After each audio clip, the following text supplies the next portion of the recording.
Mke aliolewa hivi karibuni, alimficha rafiki yake nyumbani kwake ili kupika chakula ili kumfutia mumewe. Zuri alikuwa amesimama dirishani, akitazama barabara ya vumbi iliyokuwa mbele ya nyumba yao ndogo. Alishika tumbo lake kidogo kwa wasiwasi. Ndoa yake na Omondi ilikuwa bado changa, lakini tayari alihisi kama anapoteza kitu muhimu. Chania, tafadhali hakikisha chakula kina ladha nzuri leo, Zuri alisema kwa sauti ya chini, huku akigeuka kuelekea jikoni. Chania, rafiki yake wa zamani, alitabasamu kwa kujiamini. Usijali Zuri, hakuna mwanaume anayeweza kupinga chakula kizuri. Zuri aliketi polepole, moyo wake ukiwa na mchanganyiko wa hofu na matumaini. Omondi alikuwa mtu wa kazi nyingi, mara nyingi akichelewa kurudi nyumbani. Alikuwa ameanza kuhisi kama mapenzi yao yanapoa. Ndio maana alichukua uamuzi huu, kumleta Chanya ambaye alikuwa mpishi mzuri kwa siri. Hakutaka Omondi ajue. Lakini ndani kabisa kulikuwa na swali lililomsumbua. Je, alikuwa anajaribu kuokoa ndoa yake au alikuwa anaanzisha matatizo mapya? Mlango ulisikiwa ukifunguliwa. Zuri alishtuka. Omondi amerudi. Alishusha pumzi ndefu bila kujua kuwa jioni hiyo ingebadilisha kila kitu. Omondi aliingia ndani akiwa amechoka, akivua koti lake polepole. Harufu ya chakula ilimkumba mara moja na uso wake ukabadilika. Leo kuna nini? Harufu ni tofauti, alisema huku akimtazama Zuri kwa mshangao. Zuri alijitahidi kutabasamu. Nilitaka tu kujaribu kitu kipya kwa ajili yako. Toka jikoni, Chania alisimama kimya, akisikiliza mazungumzo yao. Hakutaka kuonekana bado. Omondi aliketi mezani, macho yake yakizunguka nyumba kana kwamba anatafuta kitu. Umebadilika Zuri. Hii ni nzuri. Maneno hayo yalimgusa Zuri, lakini pia yakamuumiza kidogo. Je, alihitaji kubadilika ili tu apendwe zaidi?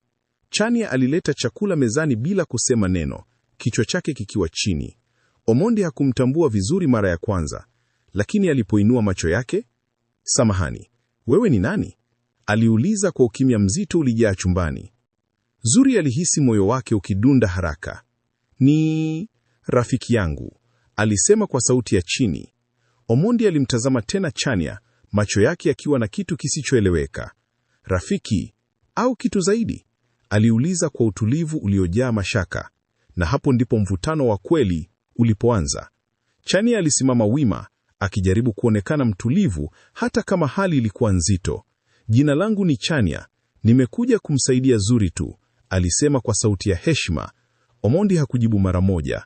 Aliketi kimya, akichukua kijiko na kuanza kula. Baada ya ladha ya kwanza, alisimama kidogo. "Hii chakula ni wewe umeandaa?"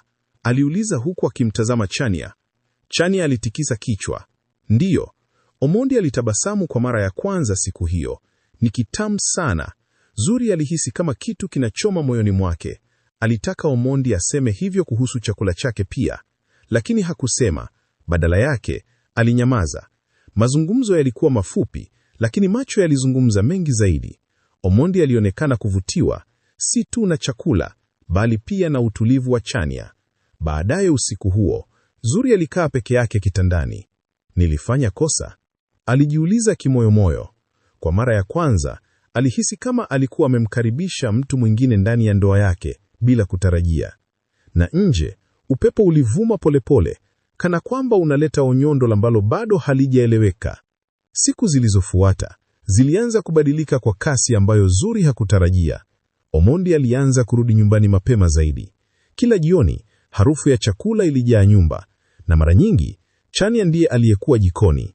"Leo pia utapika?" Omondi aliuliza siku moja akiwa na tabasamu. Chania alitazama Zuri kabla kujibu. Kama Zuri ataona ni sawa. Zuri alilazimisha tabasamu. "Ni sawa." Lakini ndani yake mambo hayakuwa sawa kabisa. Alianza kuona jinsi Omondi alivyoanza kuongea zaidi na Chania. Walicheka pamoja, walibadilishana mawazo, na yeye alikuwa kama mgeni ndani ya nyumba yake mwenyewe. Usiku mmoja, Zuri alimwambia Chania, "Unafikiri tunafanya kitu sahihi?" Chania alikaa kimya kwa sekunde chache. "Nilikuja kukusaidia Zuri, si kuchukua nafasi yako." Lakini maneno hayo hayakutosha kuondoa hofu moyoni mwa Zuri, kwa sababu wakati mwingine hata msaada unaweza kubadilika kuwa kitu kingine. na Zuri alianza kuhisi kuwa kuna kitu kinaanza kuteleza polepole nje ya mikono yake. Jioni moja, mvua ilianza kunyesha ghafla na umeme ukakatika. Nyumba ikawa gizani. Zuri alikuwa sebuleni, lakini alisikia sauti za chini kutoka jikoni, sauti za Omondi na Chania. Alisimama polepole, akakaribia mlango. "Wewe ni tofauti," Omondi alisema kwa sauti ya utulivu. Kulikuwa na ukimya mfupi. "Lakini si sahihi," Chania alijibu. Zuri alihisi pumzi yake ikisimama. Aliingia jikoni ghafla. Wote wawili waligeuka. Kulikuwa na ukimya mzito. Zuri aliwatazama, macho yake akiwa na maswali ambayo hakujua jinsi ya kuuliza. "Naona mmezoea kuzungumza bila mimi," alisema kwa sauti ya chini lakini yenye maumivu. Omondi alisimama. "Zuri, si hivyo unavyofikiria." "Lakini je, kweli haikuwa hivyo?" Mvua iliendelea kunyesha nje, sauti yake ikijaza ukimya uliokuwa umejaa ndani ya nyumba hiyo. Na kwa mara ya kwanza, Zuri alihisi kama anakaribia kupoteza kila kitu alichokuwa anajaribu kulinda. Asubuhi iliyofuata, nyumba ilikuwa kimya kuliko kawaida. Zuri aliwahi kuamka, lakini hakwenda moja kwa moja jikoni kama alivyozoea. Alibaki kitandani kwa muda, macho yake yakiwa wazi, akifikiria maneno aliyoyasikia usiku wa mvua. Aliposimama, alimkuta Chania tayari amefagia uwanja na kuweka maji ya chai jikoni. Alikuwa akifanya kila kitu kwa utaratibu, kana kwamba hakuna kilichotokea. "Ulilala?" Zuri aliuliza bila kumtazama vizuri. Chania alinyamaza kwanza, kisha akasema, "Si sana." "Na ulizungumza nini na mume wangu gizani?" Swali hilo lilitua moja kwa moja. Chania alisimama. Hakukimbia jibu. Alisema, "Nimekuwa msaada mkubwa hapa nyumbani, nami nikamwambia lazima akuthamini zaidi." Zuri alicheka kidogo, lakini ilikuwa kicheko cha maumivu.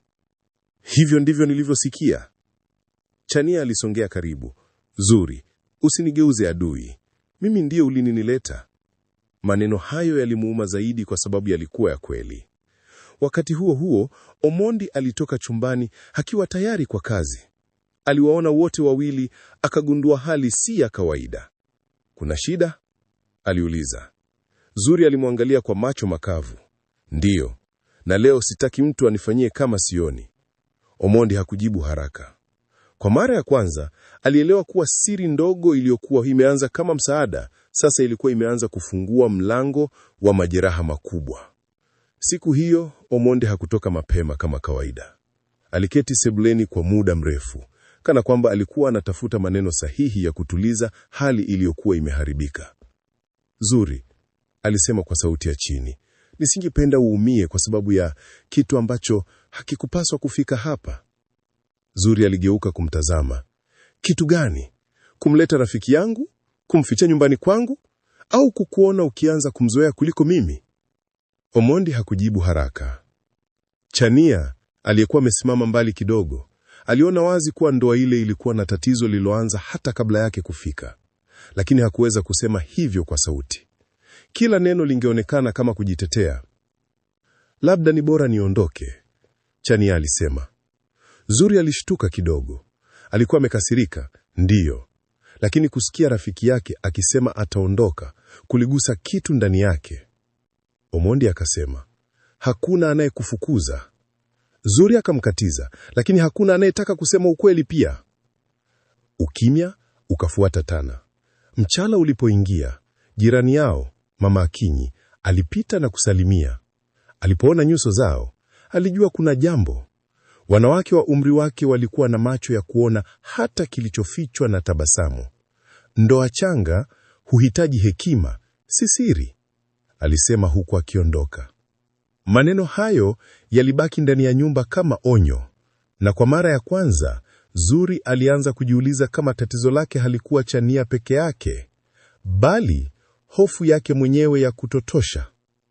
Jioni hiyo, baada ya Omondi kutoka kwenda dukani kununua vitu vya nyumbani, Zuri na Chania walibaki peke yao. Hapo ndipo ukimya ulipovunjika kwa njia ambayo haikutarajiwa. "Kwa nini hukuniambia kweli?"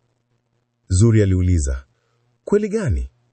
Chania akajibu, "Kwamba unaweza kuingia mahali na watu wakaanza kukupenda kwa urahisi.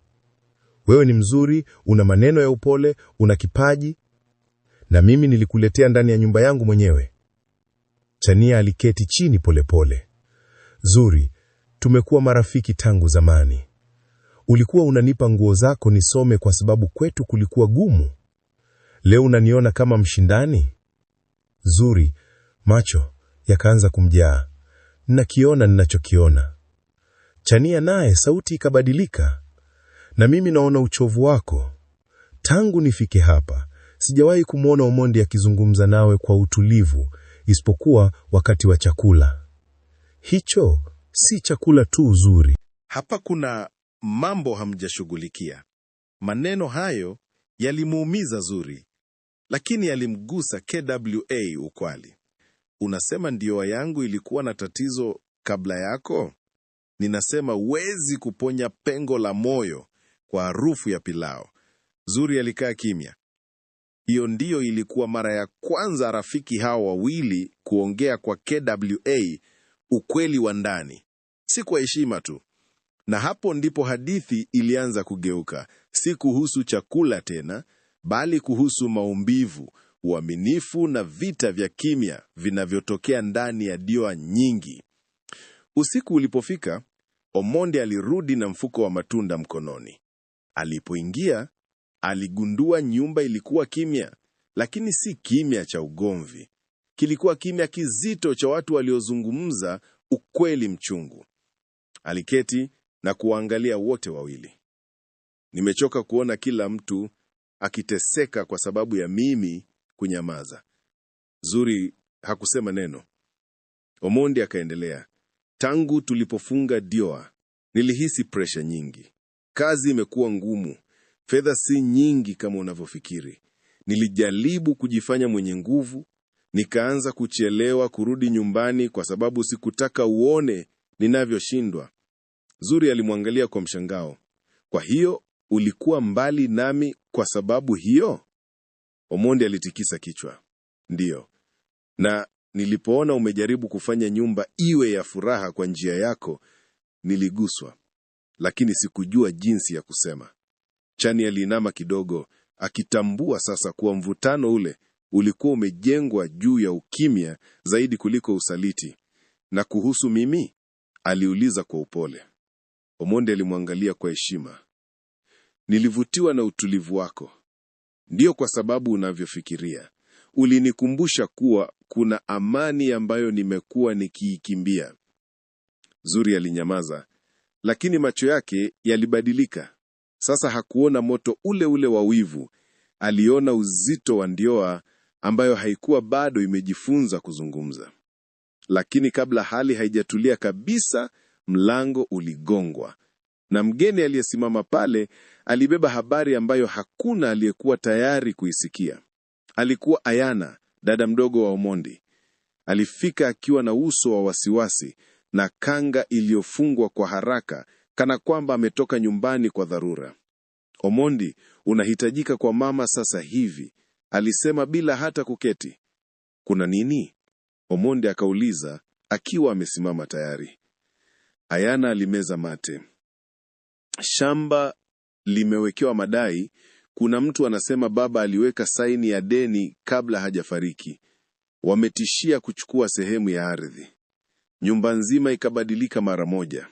Hilo shamba halikuwa tu ardhi, ndilo lilikuwa tumaini la familia, kumbukumbu ya wazazi wao na nguzo ya heshima yao kijijini. Zuri alimsogelea Omonde. Tutafanyaje? Omonde alipitisha mkono kichwani. Sijui bado. Chani alimtazama Zuri, kisha Omondi. Alijua wakati wake wa kuondoka ulikuwa karibu, lakini pia alijua familia ile ilikuwa inaingia kwenye vita vikubwa zaidi kuliko migogoro ya ndani ya nyumba. Mama Akinyi, aliyesikia sauti za haraka nje, alitokeza tena. Mambo ya ardhi hujaribu familia. Hapo ndio utaona nani ni wa kweli. Maneno hayo yalianguka moja kwa moja mioyoni mwao, na hivyo siri ya jikoni ikawekwa pembeni kwa muda, kwa sababu mbele yao sasa kulikuwa na jambo kubwa zaidi, kupoteza urithi wa familia. Lakini bila wao kujua, vita vya shamba hilo vingefungua siri nyingine nzito, siri ambayo vingejaribu ndoa, urafiki na hata jina la marehemu baba yao. Asubuhi iliwakuta tayari wako ndiani kuelekea kijijini. Gari lilikuwa kimya kwa muda mrefu, kila mmoja akiwa na mawazo yake. Barabara ya udongo ilipita polepole chini ya magurudumu, ikikumbusha historia ambayo haijawahi kuzungumzwa kikamilifu. Ayana aliketi mbele, akimwelekeza Omondi. Njia Zuri na Chania walikuwa nyuma, lakini tofauti na siku zilizopita, hawakuwa na mvutano ule ule. Sasa walikuwa kama watu waliounganishwa na jambo kubwa zaidi. Walipofika, mama yao, Mama Nyaradera, alikuwa ameketi nje, chini ya mti, uso wake umechoka, lakini macho yake bado yana nguvu. "Mmefika," alisema kwa sauti nzito. "Mama, kuna nini hasa?" Omondi aliuliza. Mama alishika mkono wa Omondi.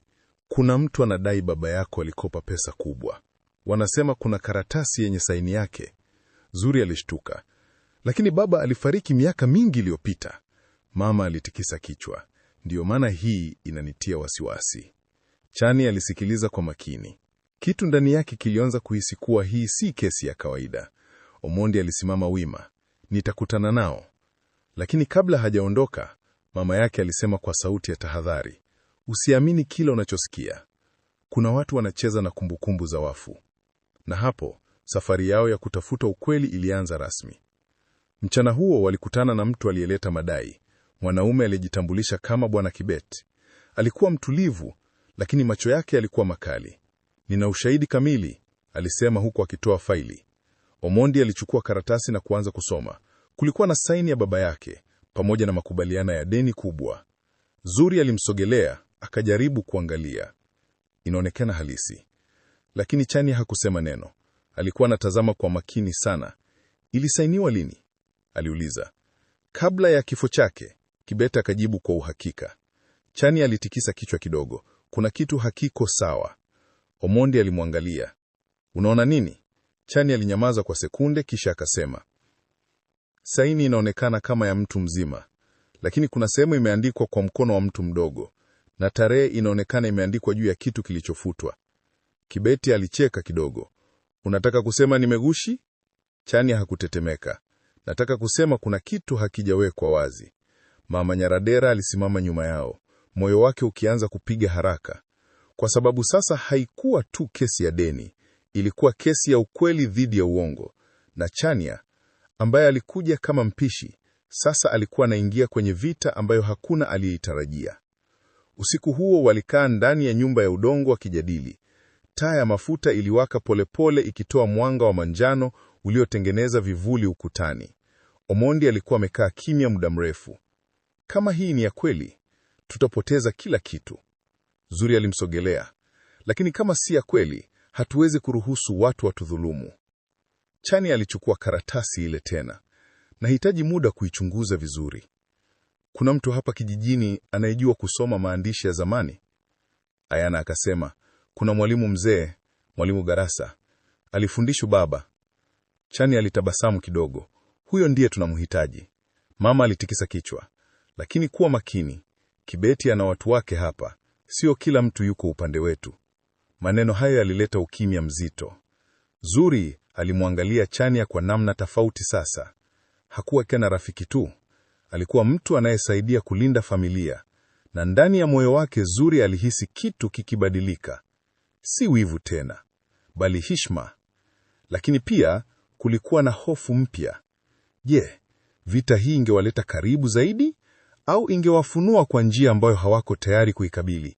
Kesho yake asubuhi walimtembelea Mwalimu Barasa. Alikuwa mzee mwenye sauti tulivu na macho ya kuona mbali. Alipokea karatasi hiyo na kukaa kimya kwa muda mrefu. Alisema polepole. "Kuna nini?" Omondi aliuliza kwa hamu. Mwalimu alinyanyua macho. "Hii saini inafanana na ya baba yako, lakini si ya wakati mmoja. Inaonekana kama imejaribiwa kuigwa mara kadhaa." Zuri alishtuka. "Kwa hiyo ni bandia?" Mwalimu alitikisa kichwa.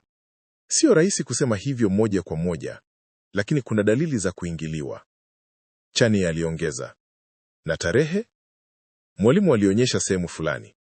"Hii imebadilishwa. Kuna alama za kufutwa." Omondi alikaza mikono yake. Kwa hiyo wanajaribu kutudanganya? Lakini mwalimu akasema, kabla ya kuhitimisha, tafuteni nani alikuwa karibu na baba yenu siku zake za mwisho. Ukweli uko kwa watu, si kwenye karatasi pekee.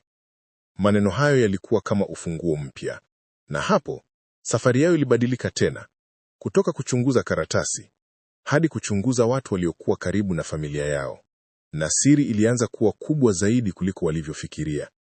Jioni hiyo walirudi nyumbani wakiwa na majibu machache, lakini maswali mengi zaidi. Zuri alikaa nje na Chania, wakitazama jua likizama pole nyuma ya vilima. Nilidhani tatizo langu kubwa ni ndoa yangu, Zuri alisema kwa sauti ya utulivu. Lakini sasa naona maisha yana vita nyingi zaidi. Chania alitabasamu kidogo. Na wakati mwingine, vita hivyo hutufundisha sisi ni nani. Zuri alimwangalia. Nataka kukuambia kitu. Samahani. Chania alishtuka kidogo. Kwa nini? Kwa kukuona kama tishio? Kwa kushindwa kukuamini? Chania alishika mkono wake. Na mimi samahani kama nilikufanya ujisikie hivyo. Ndani ya nyumba, Omondi alikuwa akizungumza na mama yake. Walikuwa wanataja jina moja mara kwa mara. Mtu ambaye alikuwa jirani wao wa zamani wa baba yao. Mtu ambaye alijua siri nyingi. Jina hilo lilikuwa Mzee Otieno. Na wakati huo huo, mbali kidogo, Bwana Kibeta alikuwa amesimama gizani, akizungumza na mtu kwenye simu. Wameanza kuchunguza, alisema kwa sauti ya chini. Tutalazimika kuharakisha kabla hawajafika kwa Otieno. Na hapo, hali ilibadilika kutoka uchunguzi kwenda hatari halisi. Kwa sababu sasa, haikuwa tu kuhusu ukweli. Ilikuwa kuhusu nani ataufikia kwanza. Asubuhi ilianza mapema kuliko kawaida. Omondi hakulala vizuri usiku mzima. Jina la Mzee Otieno lilikuwa linazunguka kichwani mwake.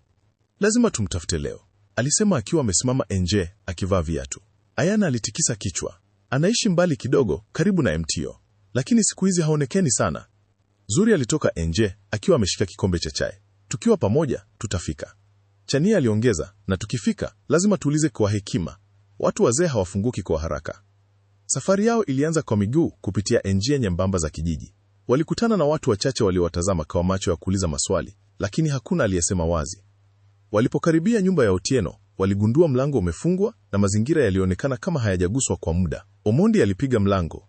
Hakukuwa na jibu. Labda ameondoka, Ayana alisema kwa sauti ya chini. Lakini Chania aliona kitu chini, alama za miguu mpya kwenye udongo. Hapana, mtu amekuwa hapa hivi karibuni. Zuri alihisi baridi kidogo. Unamaanisha nini? Chania akasema, tunachelewa. Wakati huo huo, mbali kidogo, gari lilipita polepole barabarani, likasimama kwa muda, kisha likaendelea. Na bila wao kujua, walikuwa tayari wanafuatiliwa. Walipoondoka pale, waliamua kuuliza majirani. Mwanamke mmoja mzee aliwaangalia kwa tahadhari kabla ya kusema. Mzee Otieno alichukuliwa jana usiku, alisema. Kuchukuliwa? Omondi aliuliza kwa mshangao. Ndiyo, watu wawili walikuja na gari. Hakukuwa na kelele, lakini niliona. Zuri alishika mdomo wake. Ni nani hao watu? Mwanamke alitikisa kichwa. Sijui, lakini mmoja wao alikuwa na sauti ya mtu niliyewahi kusikia sokoni. Labda yule anayezunguka na Kibet. Maneno hayo yalitosha. Omondi alikaza meno. Hii si tena madai ya kawaida. Kuna mtu anaficha kitu. Chania alisema kwa utulivu. Na huyo mtu anajua kuwa Otieno anaweza kusema ukweli? Ayana aliongeza. Sasa tufanye nini? Kulikuwa na ukimya mfupi. Kisha Zuri akasema kwa sauti ya uthabiti ambao hata yeye hakutarajia. Hatutarudi nyuma. Wote walimtazama. Hii si kuhusu ardhi tu, ni kuhusu heshima ya baba yenu na ukweli. Omondi alimtazama kwa macho tofauti sasa. Aliona nguvu mpya ndani ya mke wake. Na hapo, walikubaliana bila kusema. Hawakuwa tena watu wanaojaribu kulinda mali tu. Walikuwa watu wanaopambana na kitu kilichoanza kuwa hatari zaidi kuliko walivyofikiria. Usiku huo, walikaa pamoja kupanga hatua inayofuata. Mvutano ulikuwa wazi, lakini pia kulikuwa na mshikamano mpya.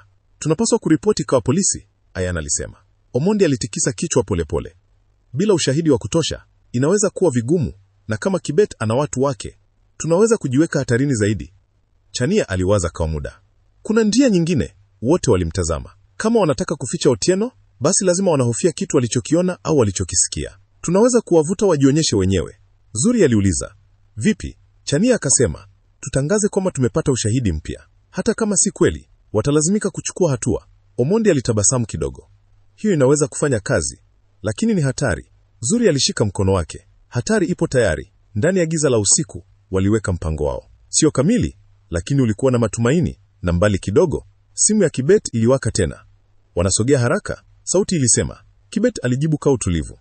Basi tutahakikisha hawafiki mbali zaidi. Na hapo, mchezo ulianza kubadilika. Sio wao tu wanaotafuta ukweli, bali pia watu wanaotaka kuhakikisha ukweli huo hautoki nje. Asubuhi iliyofuata, habari ilisambaa kijijini. Omondi na familia yake wamepata ushahidi MPYA. Haikuwa rasmi, lakini ilitosha kuvuta masikio. Kibet alifika nyumbani kwao mapema kuliko kawaida. Nimesikia naye kitu kipya, alisema huku akitabasamu kwa njia isiyo ya kawaida. Omondi alisimama mbele yake. Ndiyo, na tutakiwasilisha kwa watu wote jioni hii. Kibet alicheka kidogo. Hivyo ndivyo mnavyofikiria?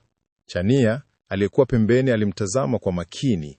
Aliona hofu ndogo iliyofichwa nyuma ya tabasamu lake. Zuri aliongeza, watu wote watakuwa pale, hata wale ambao hawataki ukweli ujulikane. Kulikuwa na ukimya mfupi. Kibet aligeuka kuondoka, lakini kabla hajafika mlangoni, alisema, mambo mengine huwa ni bora yaachwe. Omondi akajibu kwa sauti thabiti, siyo hii. Baada ya Kibet kuondoka, Hayana alisema, atachukua hatua. Chania alitikisa kichwa, ndiyo, na hapo ndipo tutapata jibu. Lakini hakuna aliyekuwa tayari kwa kile kingetokea jioni hiyo. Kwa sababu wakati mwingine, unapojaribu kumtoa mtu kwenye kivuli, kivuli hicho kinaweza kukumeza kwanza. Jioni ilipofika, watu wa kijiji walianza kukusanyika polepole chini ya mti mkubwa. Hii ilikuwa zaidi ya mkutano. Ilikuwa kama kesi ya wazi. Omondi alisimama mbele yao, akishika faili mkononi. Zuri alikuwa upande wake, macho yake yakiwa imara. Chania alisimama kidogo nyuma, akitazama kila mtu kwa makini. Leo tuko hapa kwa sababu ya ukweli, Omondi alianza kusema. Lakini kabla hajaendelea, sauti ilisikika kutoka nyuma ya umati. Ukweli gani? Watu waligeuka, na hapo mtu aliletwa mbele. Alikuwa mzee Otieno. Lakini hali yake haikuwa ya kawaida. Alionekana dhaifu, na macho yake yalikuwa na hofu. Zuri alishtuka. Otieno! Omondi alimsogelea.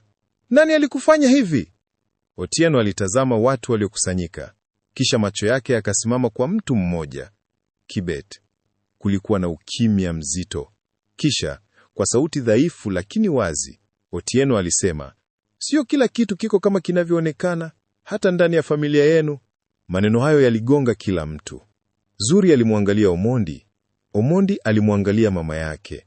Na kwa mara ya kwanza, waligundua kuwa siri hii inaweza kuwa kubwa zaidi na karibu zaidi kuliko walivyowahi kufikiria. Ukimya ulitanda chini ya MTI ule mkubwa. Watu wote walikuwa wanamtazama mzee Otieno, wakingoja aongee zaidi. Omondi alisogea karibu naye. Unamaanisha nini kusema ndani ya familia yetu? Otieno alivuta pumzi ndefu. Baba yako hakukopa pesa kwa Kibet, lakini alisaini karatasi kwa sababu ya mtu aliyemwamini sana. Mama Nyaradera alishtuka. Nani huyo? Otieno hakujibu mara moja. Macho yake yalizunguka kama mtu anayehofia kusema ukweli mbele ya watu wote. Kibet alijaribu kuingilia. Huyu mzee hajui anachosema, lakini Zuri alikata kauli hiyo. Aache aseme. Otieno akaendelea polepole. Kulikuwa na makubaliano, si ya deni, bali ya kulinda ardhi kwa muda. Lakini baada ya baba yenu kuugua, karatasi ilibadilishwa. Omondi alikaza uso. Nani alibadilisha? Otieno alitazama chini, kisha akasema kwa sauti ya chini, mtu aliyekuwa karibu sana na familia. Mtu aliyekuwa anaingia na kutoka bila kuulizwa. Ayana alishika mkono wa mama yake. Hali ilikuwa nzito. Na hapo, kila mtu alianza kujiuliza swali moja. Je, msaliti alikuwa nani? Mjadala ulianza mara moja. Watu walinong'ona, wakitazamana kwa mashaka. Lazima tuseme wazi, Omondi alisema kwa sauti thabiti. Hii ni familia yangu. Sitaki siri tena. Mama Nyaradera alikaa kimya kwa muda mrefu. Kisha polepole, alinyanyua macho yake. Kuna mtu mmoja, alianza kusema. Wote walimtazama. Alikuwa rafiki mkubwa wa baba yenu. Alikuwa akija kila siku. Alimsaidia hata wakati wa ugonjwa wake. Zuri alimuuliza, yuko wapi sasa? Mama alitikisa kichwa. Aliondoka ghafla baada ya mazishi. Hatukuwahi kumuona tena. Chania aliuliza kwa utulivu, jina lake ni nani? Mama akasema, aliitwa Mzee Kamau. Kibet alicheka kidogo, lakini hakusema neno. Omondi alihisi hasira ikipanda. Na unafikiri yeye ndiye aliyehusika? Mama alijibu kwa huzuni. Sijui, lakini ndiye mtu pekee aliyekuwa karibu kiasi hicho. Otieno akaongeza kwa sauti dhaifu, sio kila anayekaribia familia yako anakutakia mema. Maneno hayo yalikuwa mazito. Na wakati huo huo, Chania alimtazama Kibet tena na aligundua kitu. Tabasamu lake halikuwa la mtu asiyehusika, lilikuwa la mtu anayesubiri hatua inayofuata. Baada ya mkutano kuvunjika, watu walirudi majumbani mwao wakijadili kila walichosikia. Lakini kwa familia ya Omondi, mambo yalikuwa yanaanza tu. Ndani ya nyumba walikaa pamoja tena. Tunapaswa kumtafuta huyo Kamau, Ayana alisema. Omondi alitikisa kichwa. Ndiyo, lakini Kibet bado yuko hapa na ninahisia hajamaliza. Zuri aliongea kwa sauti ya utulivu lakini yenye nguvu. Hatuwezi kupigana vita viwili kwa wakati mmoja. Tuangalie kwanza ukweli kisha tutakabiliana naye. Chania aliongeza, na kuna kitu kingine. Wote walimtazama. Otieno alisema karatasi ilibadilishwa baada ya baba kuugua. Hiyo ina maana mtu aliyefanya hivyo alikuwa karibu sana wakati huo. Mama alishusha kichwa. Ni kweli. Kulikuwa na ukimya mzito. Zuri akasema polepole. Na kama mtu huyo bado ana uhusiano na watu wa sasa? Omondi akakamilisha. Basi hii haijaisha. Nje ya nyumba kivuli kilipita polepole karibu na dirisha. Hakuna aliyekiona, lakini kulikuwa na mtu aliyekuwa akisikiliza kila neno. Na sasa siri zao hazikuwa tena salama kama walivyodhani. Usiku ulipoingia, upepo ulivuma kwa nguvu. Zuri alihisi hali ya tahadhari moyoni mwake. Hii si kawaida, alisema. Chani alikubali. Kuna mtu anajaribu kusikia tunachopanga. Omondi alitoka nje kuangalia lakini hakumuona mtu. Lakini aliporudi ndani alikuta mlango wa chumba cha nyuma umefunguliwa. Huyu ni nani aliyeingia hapa? Aliuliza KWA mshangao. Walikimbia kuangalia. Kila kitu kilikuwa sawa, isipokuwa faili lile la karatasi. Lilikuwa limechukuliwa. Zuri alishika kichwa chake. Hapana, huo ulikuwa ushahidi wetu. Ayana alianza kulia kidogo. Sasa tutafanya nini? Chania alikaa kimya, akifikiria KWA haraka. Kama wamechukua ushahidi, ina maana wana hofu. Omondi akamwangalia. Unamaanisha nini? Inamaanisha tuko karibu na ukweli kuliko walivyotarajia. Zuri alishika mkono wake. Lakini bila ushahidi, tutathibitishaje? Chania alimtazama KWA uthabiti. KWA mtu, si KWA karatasi. Wote walielewa. Macho yao yakageukia jina moja tena, Otieno. Lakini hawakujua kuwa mtu aliyekuwa ameiba faili alikuwa tayari anaelekea KWA mtu mwingine, mtu ambaye hakutakiwa kuhusika kabisa.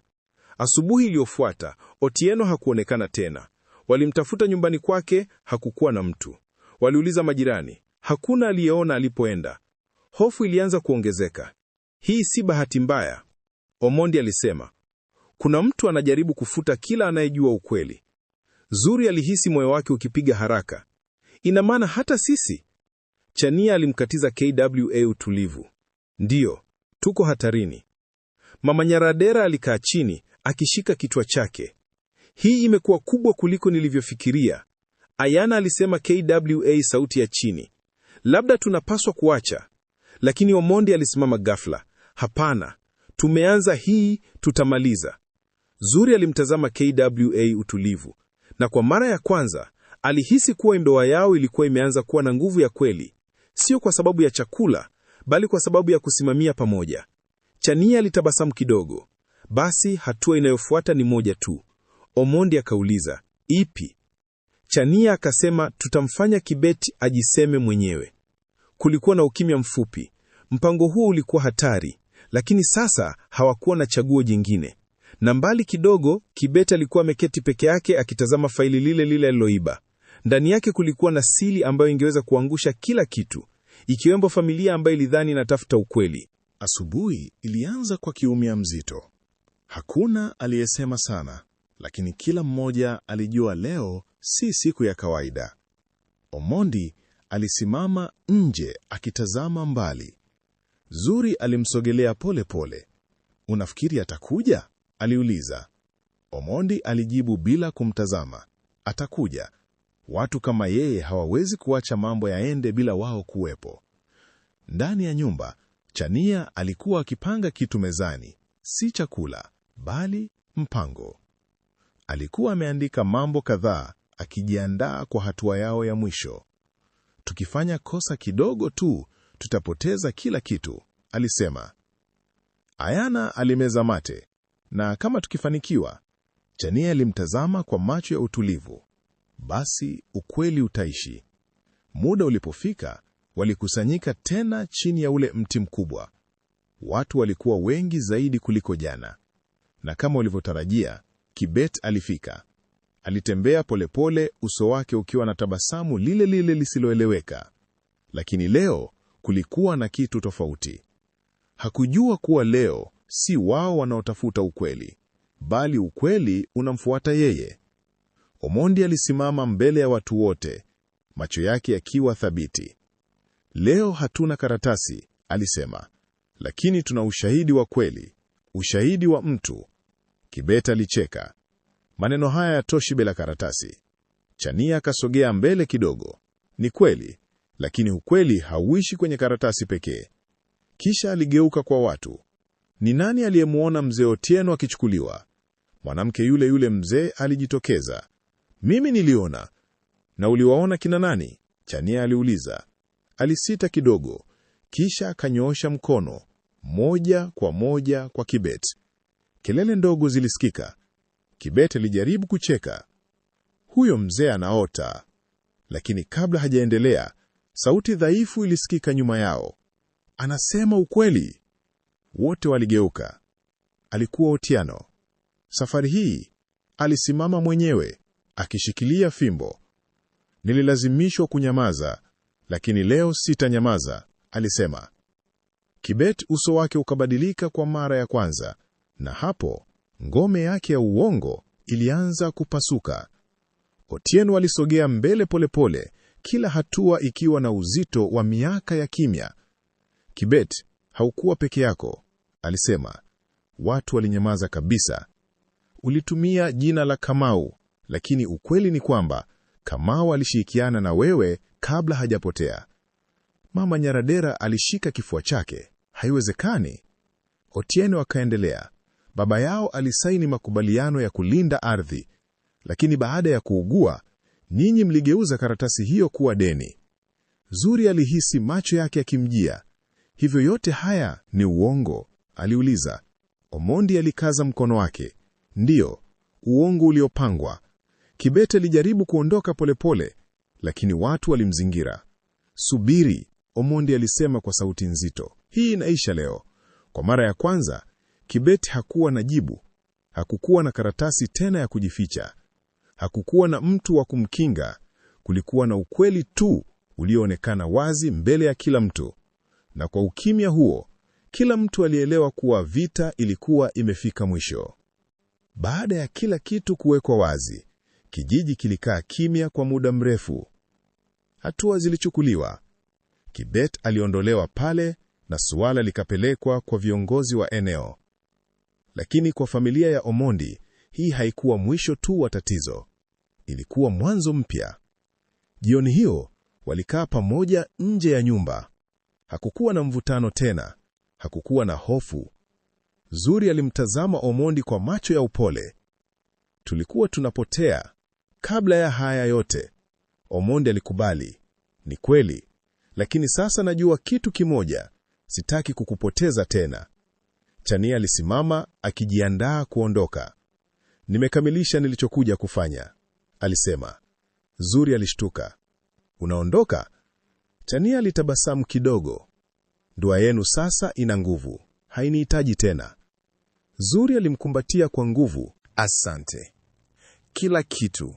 Na kwa mara ya kwanza tangu mwanzo, hakukuwa na wivu. Kulikuwa na shukrani tu. Asubuhi MPY ilianza kwa mwanga mkali wa jua. Zuri alikuwa jikoni, akipika mwenyewe. Lakini safari hii hakukuwa na hofu. Hakukuwa na siri. Omondi aliingia polepole, akasimama nyuma yake. Harufu hii leo ni tofauti, alisema kwa tabasamu. Zuri aligeuka, macho yake yakiwa na amani. Ndiyo, ni yangu. Wote wawili walicheka kidogo. Nje, maisha yaliendelea kama kawaida, watoto wakicheza, upepo ukivuma polepole. Lakini, ndani ya nyumba hiyo, kitu kilikuwa kimebadilika milele. Zuri alisimama karibu na Omondi na kusema kwa sauti ya utulivu, nilidhani mapenzi ni kumfurahisha mtu, lakini sasa najua mapenzi ni kusimama pamoja, hata wakati kila kitu kinaonekana kuanguka. Omondi alishika mkono wake kwa nguvu. Na hapo, hadithi yao haikuisha kwa ushindi wa ardhi tu. Iliisha kwa ushindi wa moyo. Kwa sababu, wakati mwingine, hatari kubwa si mtu wa nje, bali ukimya ndani ya ndoa. Na ukweli unapokuja, hauponyi tu maumivu, unaumba upendo mpya kabisa.